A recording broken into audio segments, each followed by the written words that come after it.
Amigos y seguidores de Facebook, ¿cómo están el día de hoy? Hoy tenemos un tema que ha estado muy solicitado, que son los derechos, porque desgraciadamente mucha gente cree que por tener discapacidad no tiene derechos, o la sociedad cree que porque alguien tiene discapacidad no tiene derechos. Entonces, es un tema muy interesante, muy importante, como les digo, muy solicitado por las personas, porque siempre ha habido ese, como esa duda. Entonces, el día de hoy tenemos un programa muy interesante donde se va a hablar de los derechos y el marco legal. Y para eso tenemos a gente especialista en la materia. Ya saben, si tienen alguna duda o inquietud, pueden dejar su comentario o hacer el comentario que ellos las van a responder, o si llegan a ver la repetición o bueno, la grabación más bien, les voy a hacer llegar las dudas y las preguntas que ustedes tengan. Entonces, el día de hoy les quiero dar la bienvenida a Natalia y a Raúl, quienes son los quien o las personas que nos van a hablar de ese tema. Chicos, buenos días, buenas tardes, ¿cómo están? Bien, gracias, Perla. Qué Bien, bueno, gracias, perdón. gracias. Eh, Les dejo el espacio, es todo de ustedes y por favor saquen de duda a muchas de las personas que nos ven. Gracias, Perla. Bueno, hola a todos, qué gusto tenerlos aquí con nosotros. Soy Natalia y estoy acompañada de mi compañero Raúl. ¿Cómo estás, Raúl? Muy bien, gracias. Aquí feliz de acompañarlos en este breve espacio. Así que platícame, ¿de qué se trata el tema de hoy? Bueno, pues hoy vamos a estar con ustedes, una media hora hablando de algo que nos parece muy, muy importante y que a veces no se conoce lo suficiente, el marco legal que protege a las personas con discapacidad en México. Y cuando decimos marco legal nos referimos y hablamos sobre la Constitución, las leyes federales, tratados internacionales que México ha firmado y también sentencias reales de la Suprema Corte de Justicia de la Nación. Y lo que queremos que quede pues muy claro desde un inicio es esto de que los derechos no son favores, sino son buenas intenciones del gobierno, son obligaciones jurídicas con nombre, apellido, número de artículo y consecuencias legales cuando no se cumplen. Exacto.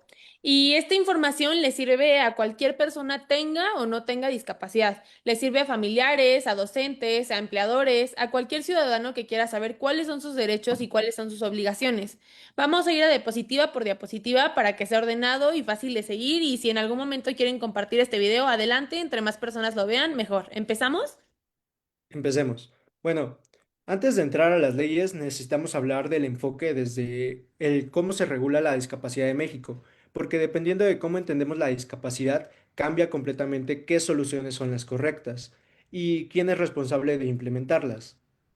Justo, durante mucho tiempo la discapacidad se entendió desde un modelo médico como la persona tiene una condición y esta condición es el problema y hay que tratarla o rehabilitarla para que se adapte al mundo. Ese enfoque ponía toda la responsabilidad en el individuo. Bueno, el modelo social dice algo completamente distinto. Dice que el problema no es la condición de la persona, el problema son las barreras que existen en el entorno. Barreras físicas como la falta de rampas, barreras comunicacionales como lo son los documentos que solo existen en texto escrito cuando hay personas que no pueden leerlos, barreras actitudinales como los prejuicios y estereotipos, y barreras institucionales como leyes o procedimientos que no contemplan la diversidad. Por ejemplo, imaginemos una situación en la que una persona que usa silla de ruedas y quiere ir al banco, si este banco no tiene la rampa ni entrada accesible, esa persona no puede entrar. Bajo el modelo médico, el problema sería la persona no puede caminar, pero bajo el modelo social, el problema es que el banco no tiene una rampa. Y la solución no es que la persona aprenda a caminar, sino que el banco construya la rampa para ser accesible. Esa es la verdadera diferencia. Justo, y este modelo no crean que nos lo inventamos nosotros. Está escrito en la ley, está en la Constitución, en la Ley General para la Inclusión de las Personas con Discapacidad y también en la Convención de la ONU sobre los Derechos de las Personas con Discapacidad, que México ya tiene ratificada y que tiene fuerza de ley en nuestro país. A partir de este modelo hay tres grandes ejes sobre los que se construye toda la exigibilidad jurídica en materia de la discapacidad. El primero es igualdad y no discriminación. El segundo es accesibilidad y ajustes razonables. Y el tercero es acceso a la justicia y debido proceso accesible. Justo, el eje de igualdad y no discriminación parte de algo súper sencillo. No se puede discriminar a nadie por su discapacidad, pero va más allá. También incluye la obligación de tomar medidas afirmativas, es decir, por ejemplo, acciones positivas para compensar desventajas históricas. Es decir, no basta con no discriminar, sino también hay que nivelar el terreno. Un ejemplo de esto es, por ejemplo, si en una empresa todas las entrevistas de trabajo se hacen en un formato que no es accesible para una persona con discapacidad visual, aunque nadie tenga la intención de discriminar, el resultado termina siendo discriminatorio. La empresa tiene la obligación de adaptar ese proceso. En el segundo eje tenemos que es accesibilidad y ajustes razonables. Aquí hay una distinción que vamos a repetir varias veces porque es clave. La accesibilidad es una obligación estructural para todos. Desde el diseño, los ajustes razonables son modificaciones específicas para una persona en un caso concreto. Y lo importante, negarlos es discriminación, no es una opción. Pongamos un ejemplo, donde una escuela que desde su diseño tiene rampas y baños accesibles, cumple con la accesibilidad estructural, pero si un alumno necesita tiempo extendido en sus exámenes, eso es un ajuste razonable individual. Ambos son obligatorios. Exacto, Raúl. Y el tercer eje es acceso a la justicia. Toda persona tiene derecho a participar en procesos legales en condiciones que se le permitan entender lo que está pasando y ser escuchada. Esto implica intérpretes de lengua de señas, documentos en formatos accesibles, tiempo suficiente y espacios físicamente accesibles. Esta diapositiva lo sintetiza muy bien visualmente. El primer eje, igualdad y no discriminación, que se basa en el artículo primero de la Constitución y el artículo 5 de la Convención sobre los Derechos de las Personas con Discapacidad. Incluye la prohibición de tratos diferenciados injustificados, medidas de nivelación y también la obligación de analizar los contextos y barreras específicas de cada caso. En el segundo eje tenemos accesibilidad y ajustes razonables. Se basa en la Ley Federal para prevenir y eliminar la discriminación y en el artículo noveno de la Convención sobre los Derechos de las Personas con Discapacidad y la consecuencia legal que establece es muy clara. La denegación de ajustes razonables constituye discriminación. Eso se puede reclamar, se puede litigar. Y por último, tenemos el tercer eje, el acceso a la justicia, que se basa en el artículo 17 de la Constitución y el artículo 13 de la Convención sobre los Derechos de las Personas con Discapacidad. Esto incluye intérpretes, como ya lo mencionamos, formatos accesibles, lectura fácil, tiempos flexibles, todo lo necesario para que la persona pueda participar plenamente en el proceso. Lo que une estos tres ejes es que no son aspiraciones, son obligaciones con consecuencias. Empecemos con la base de todo, la Constitución. En México, el sistema jurídico funciona en jerarquías, donde la Constitución está encima de todo. Pero hay algo muy importante, que la Suprema Corte aclaró en la contradicción de Tesis 293-2011, donde los derechos humanos reconocidos en tratados internacionales tienen rango constitucional. La Convención de la ONU sobre Discapacidad no está por debajo de la Constitución, están al mismo nivel. Exacto, eso significa que pues cualquier juez, cualquier autoridad en México tiene esta obligación de aplicar los derechos de esa convención directamente. No puede esperar a que el legislador los desarrolle en otra ley. La convención ya es ley. Un ejemplo de esto es si un juzgado le niega a una persona con discapacidad intelectual el derecho a estar presente en su propio juicio porque no entiende. Eso viola directamente el artículo 13 de la Convención de la ONU. El juez tiene la obligación de aplicar ese artículo, aunque ninguna ley secundaria lo repite expresamente. El artículo 133 de la Constitución dice que ella misma, las leyes del Congreso y los tratados internacionales son la ley suprema, y los jueces tienen la obligación de inaplicar cualquier norma que los contradiga. Eso se le llama control de convencionalidad. El artículo primero constitucional es el más importante en materia de derechos humanos, pues tiene tres grandes contenidos. Primero, reconoce los derechos humanos de la Constitución y los tratados, y ordena que se interpreten siempre favoreciendo la protección más amplia. Eso es el principio pro persona. Segundo, impone a todas las autoridades cuatro deberes: promover, respetar, proteger y garantizar los derechos humanos. Si hay una violación, el Estado debe prevenir, investigar, sancionar o reparar, y no es opcional. Y tercero y último, prohíbe expresamente la discriminación por discapacidades. Y la discapacidad es una categoría sospechosa, además. Eso significa que si alguien recibe un trato diferente por su discapacidad, los tribunales van a analizar ese caso con mucho rigor. Un ejemplo de esto es que una clínica privada le niegue atención a una persona porque tiene discapacidad intelectual y argumenta que no puede dar su consentimiento. Eso es discriminación basada en una categoría sospechosa. El tribunal va a analizar si ese trato tenía una justificación objetiva y razonable. En ese caso, casi seguramente no lo hay. En el artículo 3 establece que la educación que imparte el Estado será inclusiva. No dice procurará ser inclusiva, dice será inclusiva. Eso es una obligación y es la base de todos los casos de educación inclusiva que han llegado a la Suprema Corte. Por ejemplo, un niño con autismo que puede seguir instrucciones con apoyo es enviado por su escuela a educación especial. Sus papás se niegan. Ese niño tiene derecho constitucional a estar en la escuela regular con los apoyos que necesite. La Corte ha confirmado en varias sentencias dicha situación. Exacto. El artículo 4 tiene tres mandatos concretos para personas con discapacidad. El Estado garantiza rehabilitación y habilitación con prioridad a menores de 18 años. Existe una pensión no contributiva para personas con discapacidad permanente menores de 65 años y además se reconoce el derecho a la movilidad en condiciones de accesibilidad e inclusión. Son obligaciones, no programas discrecionales. El artículo 17 garantiza el acceso a la justicia de manera pronta, completa e imparcial. Y hay dos conceptos que la jurisprudencia ha desarrollado mucho en materia de discapacidad: los ajustes de procedimiento y la comprensión efectiva. Exacto. Los ajustes de procedimiento son adaptaciones en cómo se desarrolla un proceso judicial.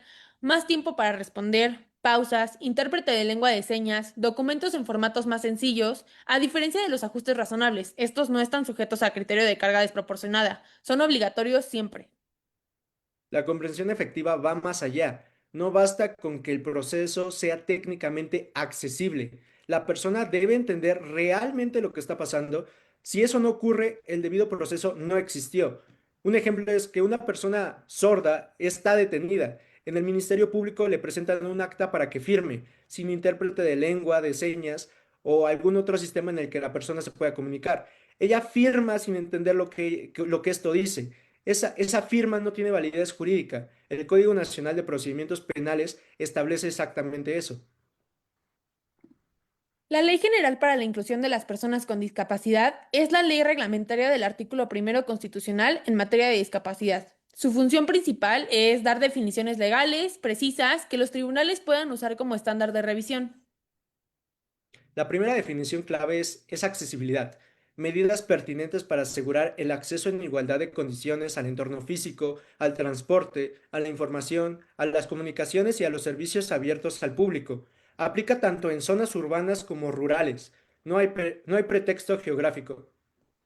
Las segundas son ajustes razonables, modificaciones necesarias y adecuadas que no imponen una carga desproporcionada, y quien alega esa carga desproporcionada tiene que demostrarla con evidencia concreta, no basta solo con decirlo. Un ejemplo es, una empresa pequeña recibe una solicitud de trabajo de alguien que, por ejemplo, usa una silla de ruedas. La oficina está en un segundo piso sin elevador. Antes de concluir que es una carga desproporcionada, tiene que demostrar sus costos, explorar alternativas como cambiar de piso o trabajo remoto y documentar por qué ninguna es viable. La tercera definición es discriminación por motivos de discapacidad, donde la ley dice expresamente que incluye la denegación de ajustes razonables. No hay, no hacer el ajuste no es una omisión neutral, es un acto discriminatorio con consecuencias legales. Exacto, Raúl. Y la cuarta es diseño universal. El diseño de productos, entornos, programas y servicios que puedan ser utilizados para todas las personas en la mayor medida posible sin necesidad de adaptación. La meta es que desde el principio todo esté pensado para la diversidad y la inclusión. Un ejemplo de esto es un sitio web del gobierno que desde su diseño tiene texto alternativo en imágenes, subtítulos en videos y navegación compatible con lectores de pantalla. Es diseño universal. Un sitio que no tiene nada de eso y ofrece una versión accesible como parche está cumpliendo a medias. También tenemos la Ley Federal para prevenir y eliminar la discriminación. Es la ley que da dientes a la prohibición de discriminación del artículo primero, que define discriminación de manera muy amplia. Es cualquier distinción, exclusión o restricción que por acción u omisión, con intención o sin ella, tenga resultado por obstaculizar o anular el reconocimiento de derechos. Fíjense bien en esa frase, con intención o sin ella. No se necesita probar que alguien quiso discriminar. Si el resultado es discriminatorio, hay discriminación. Eso se llama discriminación indirecta y está completamente reconocido en la ley. Un ejemplo de esto es una escuela tiene una política de cero adaptaciones curriculares para mantener uniformidad. No quieren discriminar a nadie, pero esta política excluye en su resultado a estudiantes con discapacidad que necesiten adaptaciones. Aunque la intención no es discriminar, el resultado sí termina siendo eso. La Ley Federal para Prevenir y Eliminar la Discriminación tipifica como conductas discriminatorias tanto la falta de accesibilidad en el entorno físico, el transporte, la información y las comunicaciones, como la denegación de ajustes razonables. Estas no son interpretaciones creativas, están escritas en la ley. Justo, y la vía para exigir estos derechos es el CONAPRED, el Consejo Nacional para Prevenir la Discriminación. Cualquier persona puede presentar una queja contra particulares o servidores públicos federales. El Consejo Nacional para Prevenir la Discriminación puede investigar, mediar, emitir resoluciones y también ordenar medidas de reparación. Por ejemplo, si un banco le niega a una persona con discapacidad visual abrir una cuenta porque no tiene un proceso alternativo de firma, la persona puede presentar una queja ante el CONAPRED. Si se determina que hubo discriminación, el banco puede ser obligado a disculparse, a capacitar a su personal y también a implementar un proceso alternativo. También tenemos la Ley General de Educación, que define la educación inclusiva como acciones para identificar, prevenir, reducir y eliminar las barreras que limitan el acceso, la permanencia, la participación y el aprendizaje. El foco no está en las personas, sino en las barreras del sistema. El concepto central de esto son las barreras para el aprendizaje y la participación, las BAP. El sistema tiene la obligación de identificarlas y eliminarlas, no de adaptar al niño al sistema, sino de adaptar el sistema al niño.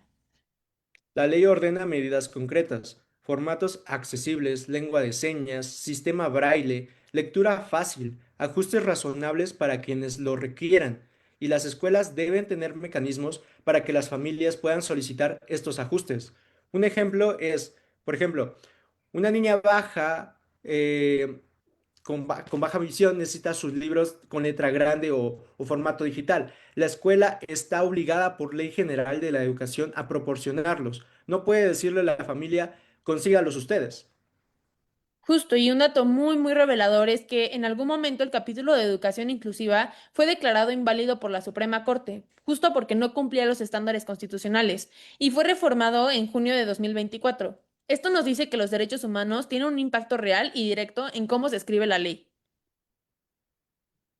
En el ámbito laboral, la Ley Federal del Trabajo integra la discapacidad en el concepto de trabajo digno. No puede existir discriminación por discapacidad y deben existir condiciones óptimas de seguridad. Y hay una obligación muy específica en el artículo 132, fracción 16 bis. Los centros de trabajo con más de 50 trabajadores deben tener instalaciones adecuadas para el acceso y el desarrollo de actividades de personas con discapacidad. Por ejemplo, una empresa con 80 empleados tiene sus baños en un nivel sin elevador ni un baño accesible. Tiene un empleado con discapacidad motriz que lleva años buscando otros baños. Esa empresa incumple con dicho artículo, pues la persona puede presentar una queja ante la Secretaría del Trabajo y Previsión Social. Justo esto se complementa con la NOM 034 STPS 2016, que establece los estándares técnicos de seguridad y accesibilidad en centros de trabajo, y con la NOM 008 SEGOV 2015, que establece las condiciones de protección civil para personas con discapacidad en emergencias. Los planes de evacuación tienen que contemplar la diversidad, y eso aplica tanto a inmuebles públicos como a inmuebles privados. También tenemos la Ley General de Víctimas, que reconoce que cuando una persona víctima tiene discapacidad, no enfrenta solo el daño original, enfrenta además barreras específicas para acceder a la justicia, a los servicios de atención y a la reparación.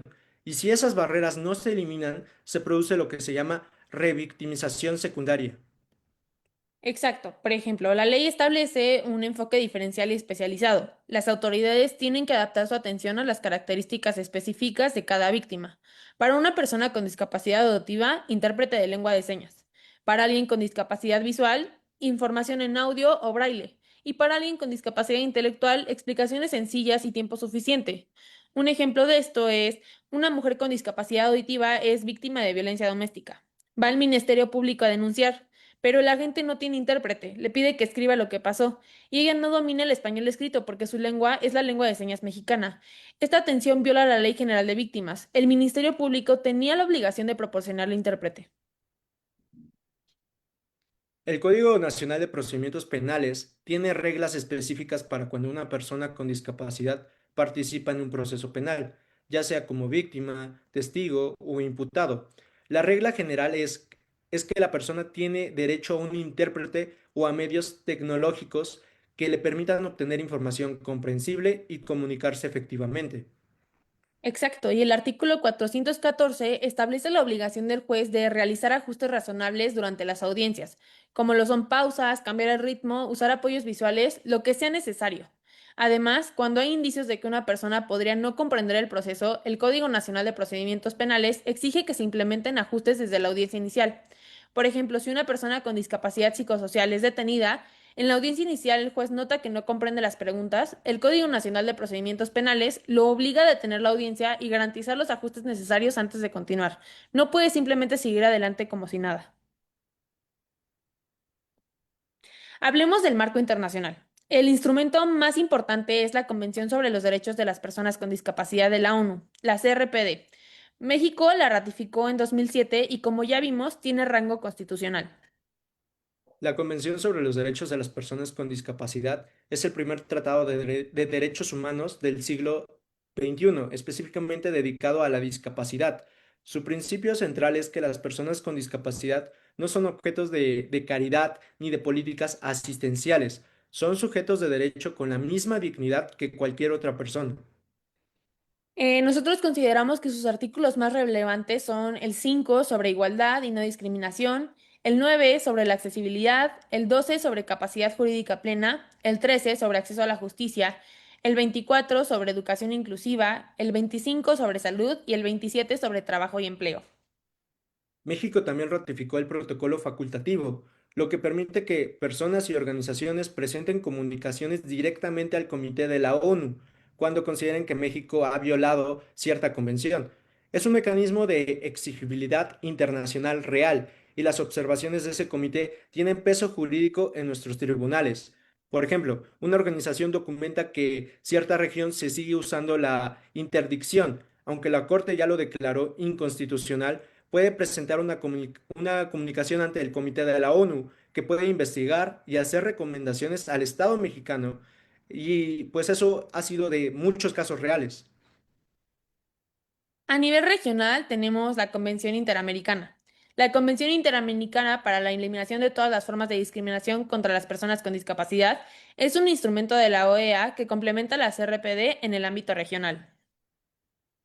La CIADIS obliga a los estados a adoptar medidas legislativas, sociales, educativas y laborales para eliminar la discriminación. Sus ámbitos prioritarios son eliminar barreras arquitectónicas y comunicacionales en servicios públicos, promover la cooperación internacional y desarrollar campañas de sensibilización para combatir prejuicios. Jurídicamente, eso se usa bajo el principio de interpretación conforme las normas de de que se interpretan de la manera que más se acerca a los estándares de la Convención Interamericana y la Convención sobre los Derechos de las Personas con Discapacidad. Bueno, pues vamos a la parte que más nos gusta, los casos reales, porque toda esta normativa cobra sentido cuando se aplica a personas concretas, y la Suprema Corte ha producido jurisprudencias muy valiosas en materias de discapacidad. El primer caso es el amparo en revisión 1368-2015. Este caso gira en torno a la figura de la interdicción. Este mecanismo de desarrollo sobre el derecho civil por el cual una persona con discapacidad intelectual o psicosocial se le declara incapaz y se le nombra a un tutor que toma todas las decisiones por ella, desde qué come hasta cómo vota, si se casa o dónde vive. Exacto, la primera sala analizó este régimen a la luz de la Constitución y de la Convención sobre los Derechos de las Personas con Discapacidad, específicamente el artículo 12, que reconoce la capacidad jurídica plena de todas las personas con discapacidad. Y la conclusión, pues la verdad fue muy clara. La interdicción es inconstitucional y también inconvencional, pues viola los derechos humanos.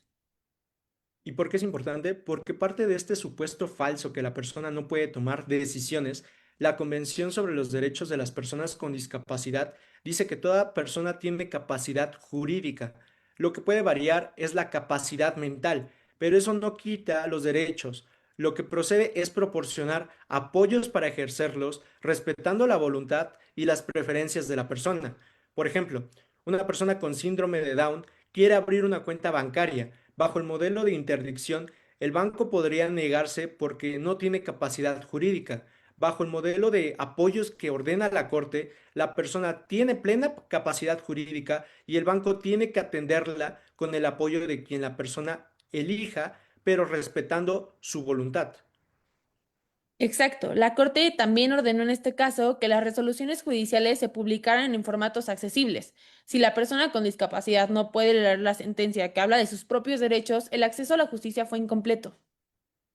El impacto de este caso es enorme. Marca el inicio de un cambio de paradigma, del modelo de sustitución de voluntad al modelo de apoyo y salvaguardas. Y aunque en muchos estados todavía existen los códigos civiles con interdicción, la jurisprudencia de la Corte los hace inaplicables. Exacto, Raúl. El segundo caso es el amparo en revisión 1082-2019, que es también de la primera sala. El contexto de este caso es que es un procedimiento civil de interdicción donde la persona con discapacidad era tratada como objeto de estudio y no como un sujeto con derechos. Y la sala desarrolló algo muy importante, el derecho a comprender las decisiones judiciales. La misma Corte dijo que el acceso a la justicia no se agota cuando se admite una demanda o cuando se dicta una sentencia. Incluye el derecho de la persona a entender qué se decidió, por qué y en qué consecuencias tiene en su vida. Y eso le da la dimensión cognitiva del acceso a la justicia. Justo, y para garantizarla, la primera sala ordenó algo que no se hacía. El juez tiene la obligación de elaborar de oficio, sin que nadie se lo pida, una versión de la sentencia en formato de lectura fácil, cuando en el proceso esté involucrada una persona con discapacidad intelectual o psicosocial. Un ejemplo de esto es que la lectura fácil usa oraciones cortas, vocabulario sencillo y apoyos visuales. Es decir, en lugar de decir el órgano jurisdiccional resolvió en sentido favorable a la pretensión del quejoso, la versión de la lectura fácil podría decir, el juez dijo que tienes razón, puedes quedarte en tu casa, la sentencia técnica sigue existiendo. La de la lectura fácil es para que la persona entienda lo que le pasó. Este caso consolida pues los estándares de accesibilidad cognitiva en la justicia. La obligación del juez no termina cuando dicta sentencia, sino cuando la persona a quien afecta puede comprenderla. El tercer caso es el amparo en revisión 272-2019 de la segunda sala. Este es especialmente relevante para las familias con hijos con discapacidad en edad escolar. Los hechos son que una niña indígena con discapacidad enfrenta barreras para asistir a la escuela, que es la escuela regular de su comunidad. La autoridad educativa intenta canalizarla exclusivamente a un centro de atención múltiple, es decir, a educación especial separada. La familia pues se niega, interponen amparo y la segunda sala le da la razón completamente. Ordena que la niña inscrita en la escuela regular de su comunidad y que implementen todas las condiciones de accesibilidad e infraestructura necesarias, incluyendo un plan de acción con ajustes razonablemente específicos. Como ya lo habíamos dicho, el criterio es muy claro. La escuela regular es la regla general. La educación especial puede ser un apoyo complementario, sí, pero nunca puede ser la única opción. Y cuando la autoridad dice que no tiene recursos o capacitación, eso no es una justificación válida. La carga de demostrar que un ajuste es desproporcionado le corresponde a la autoridad, no a la familia. Un ejemplo de esto es que una mamá lleva a su hijo con parálisis cerebral a inscribirlo en la primaria de su colonia. El director le dice que el personal no está capacitado y que no tienen equipo. Esto no es suficiente para negar una inscripción. La autoridad tiene la obligación de capacitarse, gestionar los apoyos y hacer los ajustes necesarios. No puede simplemente decir que no. Este caso también pues muestra algo muy importante. Los tribunales pueden ordenar medidas estructurales, no solo inscribe al niño, sino elabora un plan de acción, contrata los apoyos, implementa las adaptaciones de infraestructura. La justicia constitucional puede ordenar políticas públicas concretas. El cuarto caso es el amparo en revisión 162-2021 de la primera sala. Los hechos son que un niño con síndrome de Down quiere tomar clases regulares de natación. El instructor lo excluye y lo manda a clases de deporte adaptado, argumentando que no puede seguir el ritmo del grupo. La primera sala concede el amparo y hace un análisis muy fino. Dice, el deporte adaptado puede existir y puede ser valioso, pero no puede ser la respuesta automática para excluir a alguien de la práctica deportiva regular. Primero hay que evaluar si son ajustes razonables. Esa persona puede participar en el deporte ordinario. Por ejemplo, la instructora podría haberle dado instrucciones más visuales, asignarle un lugar en el carril con menos afluencia, o darle más tiempo para ejecutar los movimientos. Esos son ajustes razonables. Antes de mandar pues al niño a deporte adaptado, hay que explorar estas alternativas si esos ajustes son posibles. La carga de demostrar que no lo son corresponde al club de natación. El principio general que establece este caso va muchísimo más allá del deporte. La segregación no es una solución automática, siempre hay que explorar primero la inclusión con ajustes razonables, y la dignidad de la persona y su derecho a ser parte de la comunidad tienen que estar en el centro de esta evaluación. Y para cerrar la sección de jurisprudencias, existe también la jurisprudencia 7/2023 del Tribunal Electoral del Poder Judicial de la Federación, que extiende todos estos estándares al ámbito de justicia electoral. Las autoridades electorales también tienen la obligación de garantizar acceso efectivo a las personas con discapacidad con formatos accesibles y ajustes de procedimiento. La accesibilidad comunicacional es transversal a todo el sistema de justicia. Antes de cerrar, queremos ir con un repaso rápido y con 5 situaciones cotidianas y cómo aplica el derecho en cada una. Caso 1. Una persona sorda va a una audiencia penal y no hay intérprete de lengua de señas. El Código Nacional de Procedimientos Penales establece que tiene derecho a un intérprete o medios tecnológicos. El juez tiene la obligación de suspender la audiencia y garantizar ese derecho antes de continuar. Seguir sin intérprete puede invalidar todo lo actuado. Caso 2. Un edificio público no tiene ruta accesible ni señalización para evacuación en emergencias. Aplica la NOM 008 SEGOP 2015 como estándar técnico. La Ley General para la Inclusión de las Personas con Discapacidad como obligación de accesibilidad y la Ley Federal para prevenir y eliminar la discriminación. Porque la falta de accesibilidad en servicios públicos es discriminación. La persona puede quejarse ante el Consejo Nacional para prevenir la discriminación. En el caso 3, tuvimos una empresa con 200 empleados, no tiene entradas ni baños accesibles. Aplica el artículo 132, fracción 16 bis de la Ley Federal de Trabajo y la NOM 034 STPS 2016. Se pueden presentar queja ante la Secretaría del Trabajo. Caso 4. Una escuela le dice a una familia que su hijo con discapacidad solo puede ir a educación especial. Aplica el artículo 3 constitucional, la Ley General de Educación y la jurisprudencia de la R 272-2019. La escuela regular, como ya lo vimos muchas veces, es la regla general. La familia puede interponer un amparo.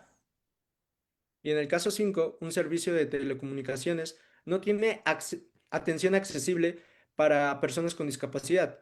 Aplican los lineamientos del Instituto Federal de Telecomunicaciones para accesibilidad en Telecom y el marco de no discriminación de la Ley Federal para prevenir y eliminar la discriminación. El usuario puede quejarse tanto en el Instituto Federal de Telecomunicaciones como ante el Consejo Nacional para Prevenir la Discriminación. Pues Raúl, hemos llegado al final. 5 puntos para llevarse a casa. Primero, en México, la discapacidad se regula desde el modelo social y los derechos humanos. El problema no es la persona, nunca es la persona, son las barreras del entorno. Eliminarlas es una obligación jurídica, no un favor. En segundo lugar, también tenemos la Constitución y la Convención de la ONU, que forman un bloque normativo que obligan a todas las autoridades del país, cuando no las cumplen, hay mecanismos reales para exigirlo: el amparo, el CONAPRED, el litigio estratégico. Tercero, la accesibilidad y los ajustes razonables no son opcionales. La accesibilidad es estructural desde el diseño. Los ajustes razonables son obligatorios caso por caso, y negarlos es discriminación con consecuencias jurídicas. Cuarto, la Suprema Corte ha traducido estos principios en obligaciones muy concretas. La interdicción es inconstitucional. Las sentencias deben emitirse en la lectura fácil cuando es necesario. La escuela regular es la regla y la segregación no es una solución automática. Y quinto, y la verdad que uno muy importante, todavía hay pendientes. La interdicción sigue en muchos códigos civiles y estatales.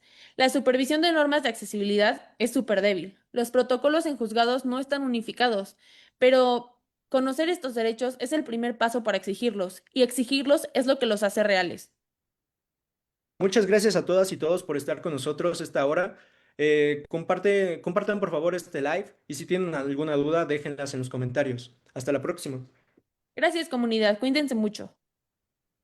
Muchísimas gracias por, por la plática. Yo tengo, bueno, tomé algunas anotaciones de lo que es esto. Y yo les quería decir, ustedes comentan mucho lo que, cómo deberían ser las sentencias, de que se deben presentar con un lenguaje que entiendan y todo, que sea accesible, que debe haber también intérprete de lengua de señas, o si necesita una persona apoyo que le brinde. Realmente ustedes que están más inmersos en este universo, por así decirlo, de derecho, realmente eso sucede. Pues no tanto. Creo que en general la justicia en México es complicada, no solo para temas de discapacidad, para muchos temas.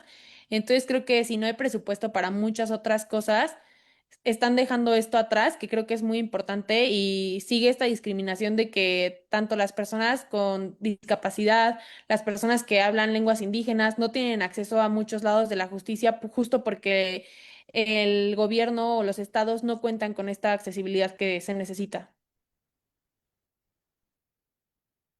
Ok, sí, es que en diciembre fui a una plática y estaban hablando de derechos humanos de las personas con discapacidad.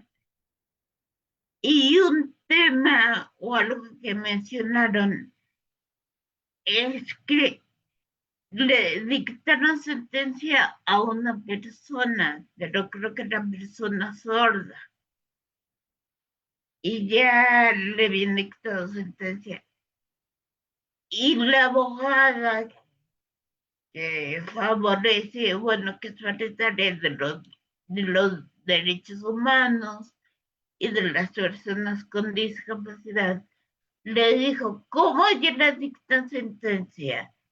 Si esa persona no se ha podido expresar o comunicar realmente lo que sucedió, entonces, ¿cómo le dictan la sentencia? Y ella lo que hizo fue amparar a la persona. Entonces, eso me causó mucho ruido, también me hizo pensar en muchas cosas que como sociedad no vemos o no nos detenemos a poner atención de que las personas con discapacidad también se ven afectadas en ese en ese ámbito y cómo se hace. Por eso también de la mi inquietud de saber si ese había sido un hecho aislado o si es muy, bueno, si es muy común que pudiera suceder eso. Sí, no, como te lo comenté, no, o sea, no es tan común que haya intérpretes o que haya, pues, accesibilidad, o sea, es más común que no la haya, la verdad. De hecho, creo que hablo más por el código, pero siempre sufre el sistema legal en México ese problema de que suena muy bien establecido, ¿no? Pero no se lleva en la práctica, porque el desconocimiento también es algo fundamental que aplica mucho para las personas mexicanas en el marco legal, porque si no sabes tus propios derechos, ¿cómo los aplicas? Eso tienes mucha razón. Creo que es fundamental o prioritario el conocer los derechos y ya también que se apliquen y que la gente sepa que los derechos que están en la Constitución ya están en la Convención son los mismos, porque mucha gente cree que por tener discapacidad no hay derechos, tanto las personas de la sociedad que no tienen discapacidad creen eso, como las personas que sí tienen discapacidad también creen que por tenerla no son sujetas de derechos. Entonces, tienes razón, Raúl, y yo creo que antes ver ya sea la Constitución o la Convención, leer todos los derechos que hay y a los cuales somos sujetos de derecho. Muy bien. Y algo que me llamó mucho la atención y que lo apunté, es saber que hay capacidad jurídica también, que no solamente tenemos derechos, sino también hay una capacidad jurídica. Eso me gustó mucho el ejemplo que pusieron del banco. Creo que eso es muy explícito, nos ayuda a entender de que, bueno, si lo ves de esta forma no se puede, pero si lo ves de aquí, de esta otra forma, sí se puede. Eso me gustó mucho, el decir que somos o que la persona es sujeta de derecho. Y ya para concluir lo que es mi participación o lo que yo quiero decir, la interdicción, que ustedes me van a sacar de mi error o me van a decir.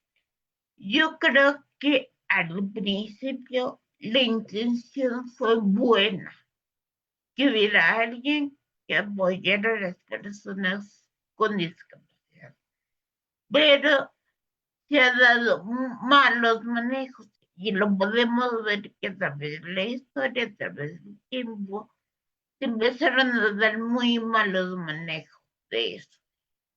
Y ahorita ya está que, o sea, que como es, que es anticonstitucional. Yo lo que les quería preguntar, ¿qué opinan ya ustedes en general, que son jóvenes, que están viendo la inclusión y todo, y que también con el derecho, o sea, ya de su punto de vista, ¿qué opinan de la interdicción?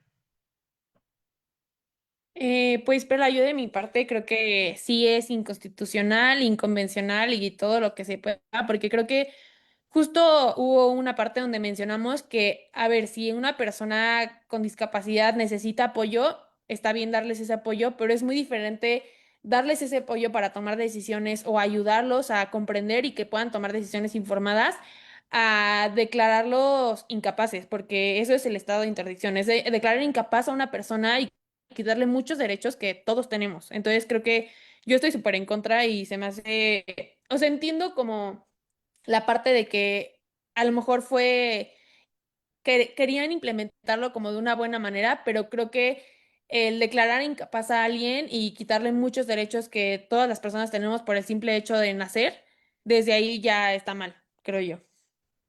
Exactamente. ¿Tú, Raúl, qué opinas? Yo igual considero, como usted había mencionado, desde un inicio no tenía una mala intención. El tema fue el abuso de poder. Por ejemplo, personas con discapacidad, alguna discapacidad mental, que les perjudique comunicarse o entender, pues, lo que está sucediendo en la realidad. Eh, lo que causa es que, pues, en la interdicción uno consideraría que la persona que quede como encargada va a querer lo mejor para esa persona, pero no siempre se presta así en estas situaciones. Por lo tanto, sí es anticonstitucional por el hecho de que se puede prestar abusos de poder, ya sea aprovecharse de los bienes que tiene la persona, aprovecharse de la situación en la que se encuentra la persona. Por ejemplo, incriminarla en algo, relacionarla con Eso se presta más como en temas de herencia, donde la misma persona protege sus bienes, su patrimonio, y si se da en un estado de interdicción, ¿cómo, cómo, ahora sí, cómo defiende su propio patrimonio? No se podría. Exacto. Muy bien, muchas gracias. Yo creo que este tema que ustedes abordaron ha servido de mucho a mucha gente, porque es una duda que ha estado presente, que se hablara de los derechos. Jimena, por favor, ¿podrías leer los comentarios del Facebook Live, por favor? Sí, claro. Yomi Reyes comenta, bastante interesante el tema de hoy. Jimena Ortega comenta, muy buen tema, es muy importante estar informado. Yomi Reyes comenta, Felipe Carvi, mira. Juan Pablo comenta, estos espacios ayudan mucho a abrir los ojos. Creo que todavía tenemos mucho por aprender, pero conversaciones como esta son un buen comienzo. Fabi Pérez comenta, me parece excelente que toque este tema, ya que muchas veces no se sabe cómo actuar en temas legales. Tiana de Lázaro comenta, el trabajo digno debería ser para todos, no es solo cumplir la ley, también es crear espacios donde nadie sea discriminado y todos puedan desarrollarse. Daniela Hernández comenta, bien explicado, todo muy bien. Tania Lázaro comenta, hace falta pasar de la ley a la acción, más accesibilidad, mejores políticas y participación real. La inclusión no solo se dice, se debe aplicar. Mario Romero comenta, buena exposición. Y finalmente, Ay comenta, soy Tania Hurtado. Me gusta mucho que existan este tipo de espacios en donde podamos ver distintos panoramas y poder reflexionar sobre ello. Todos merecemos respeto. Serían todos. Ok, muy bien, muchísimas gracias. Reitero a las personas que vean después esa grabación, por favor, escriban su comentario, su duda. Yo les haré llegar a ellos eh, la cuestión o la duda, la pregunta que quieran hacer, la observación, se las voy a hacer llegar a ellos. A ustedes, chicos, muchísimas gracias por ese tema que, como dije anteriormente, ha sido y es de gran ayuda para todos. Nos abre un panorama a lo que realmente sucede en la realidad. Y a los demás que nos están viendo, les reitero que nos vemos la próxima semana a las 12 igualmente, con un tema muy interesante, muy interesante. Y solo me resta darles las gracias y desearles un excelente sábado. Gracias.